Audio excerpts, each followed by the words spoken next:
तो next leukaemia है हमारा CML, मतलब एक्यूट ल्यूकीमियाज कर लिए हैं, तो अभी क्रोनिक ल्यूकीमिया। तो अगर माइलोसिटिक माइलोब्लास्टिक मतलब आपके माइलॉइड सेल्स का होगा तो वो CML होगा। अगर लिम्फोइड्स का होगा तो CLL होगा, क्रोनिक लिम्फोसिटिक ल्यूकीमिया। और क्रोनिक माइलोजीनस या माइलोजीनस ल्यूकीमियास होगा। अब पहले पढ़ लेते हैं CML, chronic myelogenous myelogenous leukaemia. तो CML chronic myelogenous leukaemia. Chronic myelogenous leukaemia जो क्रोनिक स्टेजेस होंगे, क्रोनिक ल्यूकीमियाज होंगे, उनके अंदर भी मलिग्नेंट सेल्स मिलेंगे। मलिग्नेंट सेल्स ही होंगे, जो कैंसर ही होगा इनका।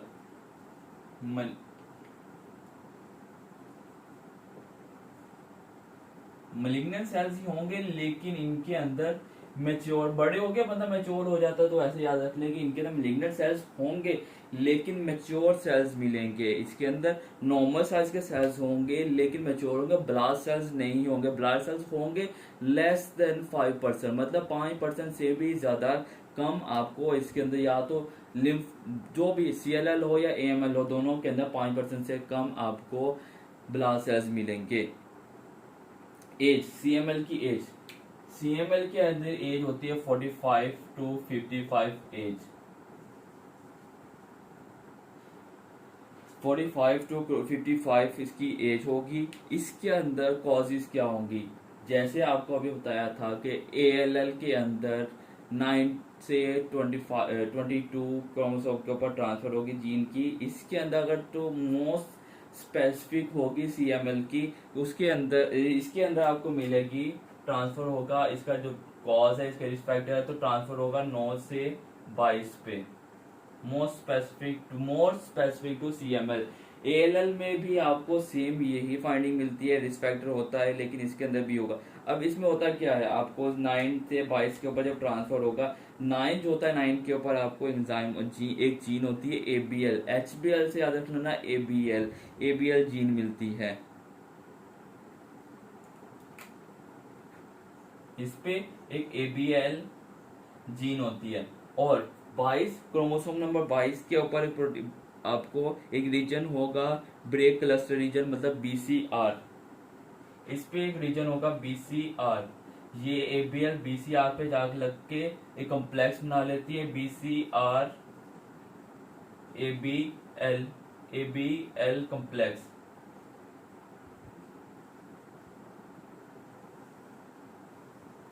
ये कॉम्प्लेक्स बनेगा। ये कॉम्प्लेक्स क्या करता है, आपकी बॉडी में टायरोसिन काइनेस एंजाइम होते हैं, ये उनको स्टिमुलेट कर देगा।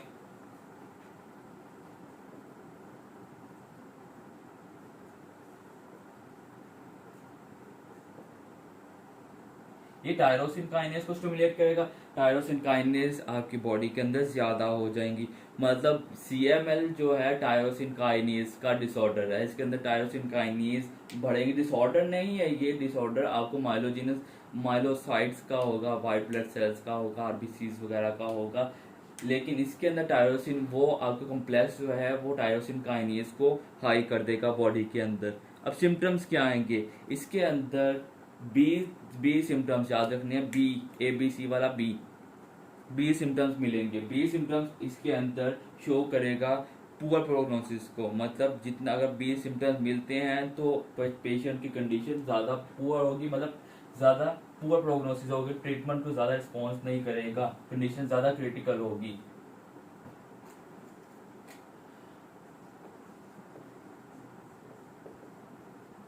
सिम्टम्स के अंदर आपको बी सिम्टम्स मिलेंगे।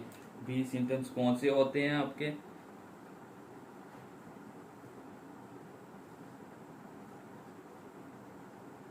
4 बी सिम्टम्स होते हैं।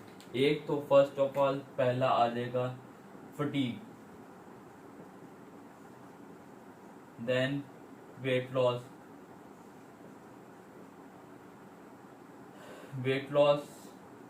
देन आपका weight loss, fatigue, fever. Fever होगा इसके अंदर पेशेंट को, लो ग्रेड फीवर होगा, बस फीवर याद रख ले, फीवर होगा, और नाइट स्वेट्स होंगे।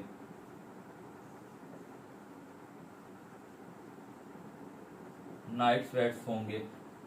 ये 4 सिम्टम्स मिला के कहते हैं इनको B symptoms. B symptoms present करता है कि पुअर प्रोग्नोसिस है पेशेंट की।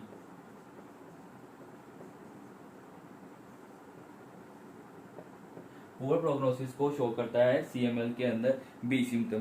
इसके अलावा क्या सिम्टम्स आएंगे? मोस्ट कॉमनली इसके अंदर जो इम्पोर्टेंट है याद रखना है, इसके अंदर मैसिव स्प्लीनोमेगाली होती है। एक तो स्प्लीनोमेगाली होती है, स्प्लीन का साइज बड़ा हो जाना, एक बहुत ज्यादा बड़ा हो जाना कि आपके एक क्वाड्रेंट से दूसरे क्वाड्रेंट तक आपके अंदर पूरे एब्डोमेन के अंदर स्प्लीन ही फैल जाती है, इतनी बड़ी हो जाती है स्प्लीन।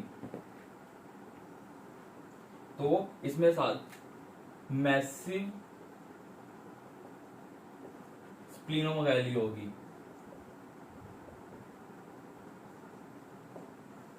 स्प्लीनोमेगाली, स्प्लीन बहुत ज्यादा बड़ी हो जाएगी, मैसिव स्प्लीनोमेगाली होगी। अब मैसिव स्प्लीनोमेगाली होगी, एक साइड से दूसरी तक आ गई, आपका पूरा का पूरा एब्डोमेन फुल हो गया, तो ऐसे फील होगा एब्डोमेन फुल, मतलब पूरा का भरा हुआ, तो एब्डोमिनल फुलनेस होगी। ये सिम्टम्स ही हैं। स्प्लीनोमेगाली के बाद आ जाएगी एब्डोमिनल फुलनेस।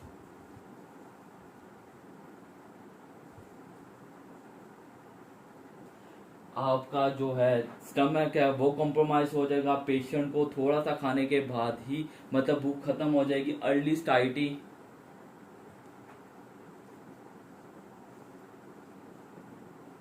अर्ली स्टाइटी, पेशेंट को भूख ही नहीं लगेगी। Anorexia,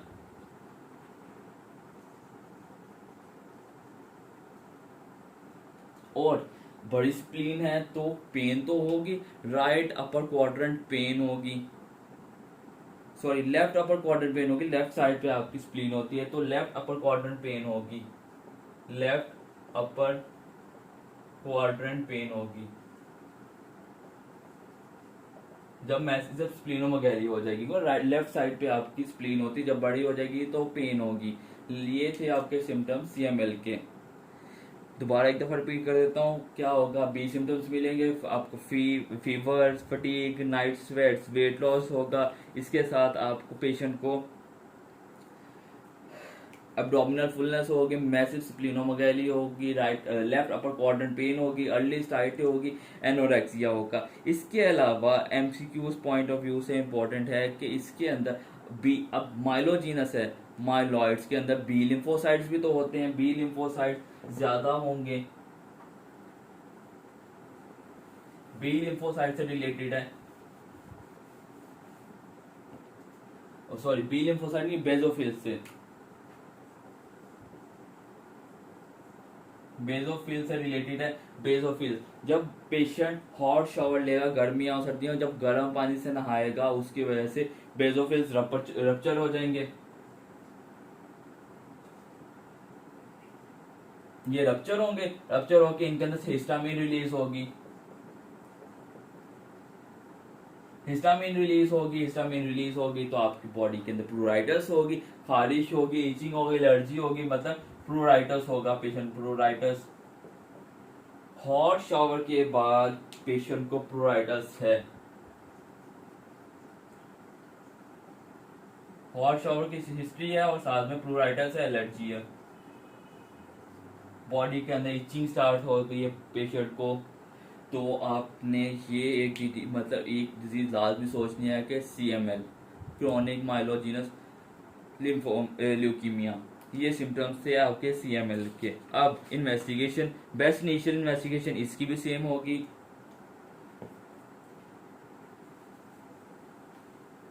CBC with smear.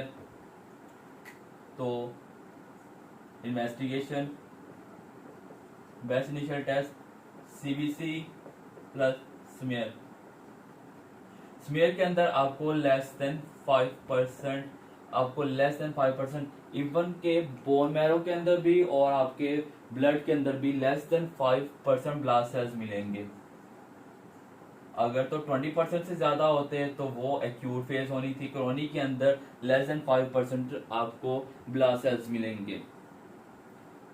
CBC की फाइंडिंग क्या होगी? सीबीसी के अंदर आप पेशेंट को न्यूट्रोफिल्स हाई होंगे। माइलॉइड्स का है तो न्यूट्रोफिल्स, बेसोफिल, आपको मैक्रोफेजेस जो है बेसोफिल, न्यूट्रोफिल्स, एसिनोफिल्स, ये सारे हाई होंगे। Neutrophil, eosinophil, basophil,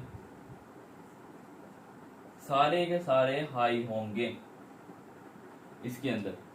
best initial test के अंदर मोस्ट एक्यूरेट टेस्ट क्या होगा? इसके अंदर बोन मैरो बायोप्सी करने का फायदा नहीं है। बोन मैरो बायोप्सी आप सिर्फ और सिर्फ इसकी चेक कर सकते हैं, ब्लड सेल्स को चेक कर सकते हैं, उसके अंदर 5% से लेस होगा। तो इसकी मोस्ट एक्यूरेट टेस्ट होगा इसका ब्लड सैंपल लेना है। ब्लड सैंपल का आपने फ्लो साइटोमेट्री करनी है। पहले हमने एक्यूट के अंदर किया था, एक्यूट के अंदर बोन मैरो बायोप्सी ली थी और उसी बोन मैरो बायोप्सी की फ्लो साइटोमेट्री की थी। इसके अंदर ब्लड टेस्ट करना है। ब्लड सैंपल लेके ब्लड सैंपल का आपने टेस्ट करना है। मोस्ट एक्यूरेट टेस्ट इसका होगा ब्लड सैंपल लेके उसकी फ्लो साइटोमेट्री की है।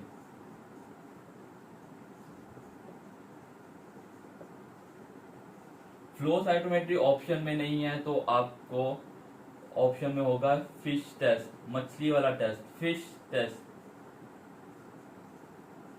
इनके अंदर क्या फाइंडिंग होगी? इनके अंदर आपको मिलेंगे T19 to 22 मिलेगा आपको इसके अंदर। फिर इस ट्रांसैक्शन को कहते हैं, इसके फिलाडेल्फिया क्रोमोसोम कहते हैं इसको, फिलाडेल्फिया क्रोमोसोम।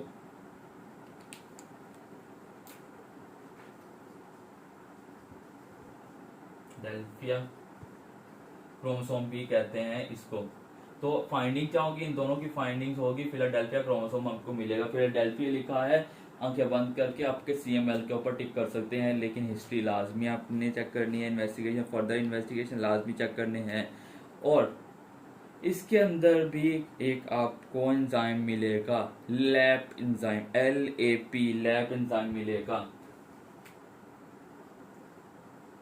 Lap enzyme. लेकिन लैप एंजाइम की क्वांटिटी उसकी बॉडी के अंदर कम होगी। लैप एंजाइम का लेवल बॉडी के अंदर कम होगा। ये था आपका इन्वेस्टिगेशन। ट्रीटमेंट, टायरोसिन काइनेज की वजह से CML हो रहा है, मतलब वो आपका ट्रांसफर होने के बाद टायरोसिन काइनेज की वजह से सिम्टम्स आ रहे हैं, तो आपका बेस्ट इनिशियल टेस्ट ट्रीटमेंट होना यही चाहिए कि आप टायरोसिन काइनेज को इनहिबिट करो।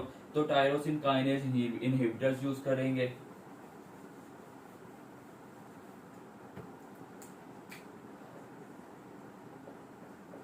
तो बेस्ट इनिशियल ड्रग, आपके बेस्ट इनिशियल ट्रीटमेंट होंगे tyrosine kinase inhibitors.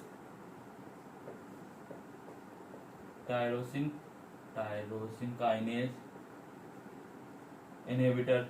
Tyrosine kinase inhibitor कौन से होंगे? बॉस से याद रखना, बोसूटिनिब,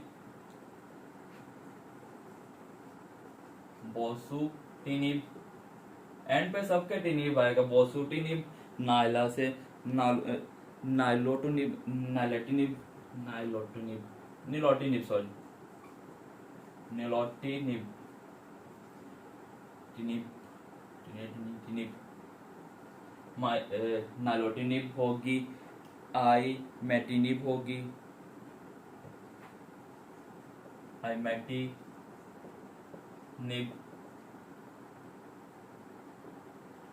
मोस्ट एक्यूरेट जो आपकी बेस्ट जो है वो आइमेटिनिब है। इसके अलावा डेसेटिनिब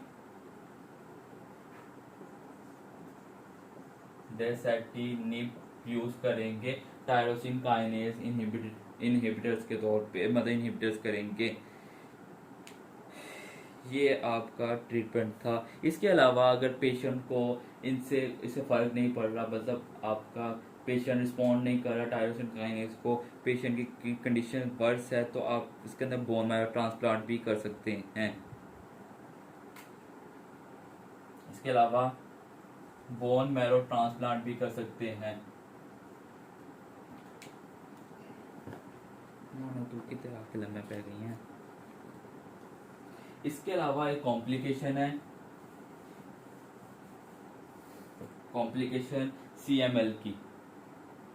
CML की कॉम्प्लिकेशन है कि इसके अंदर आपको ब्लास्ट सेल्स कम ही मिलते हैं, लेकिन समटाइम्स क्या होता है, कंडीशन होती है, आप कॉम्प्लिकेशन में कंडीशन है आपकी बॉडी के अंदर ब्लास्ट सेल्स, CML के अंदर ब्लास्ट सेल्स ज्यादा हो जाते हैं, ब्लास्ट सेल क्राइसिस होता है, ब्लास्ट सेल क्राइसिस या ब्लास्ट क्राइसिस होता है। इसके अंदर ब्लास्ट सेल्स का लेवल आपकी बॉडी के अंदर बहुत ज्यादा हो जाता है, तो उसका ट्रीटमेंट इंपॉर्टेंट है। तो ट्रीटमेंट के अंदर आप तो फर्स्ट होगा टायरोसिन काइनेज ही देंगे, लेकिन टायरोसिन काइनेज के साथ आप कीमोथेरेपी भी करेंगे।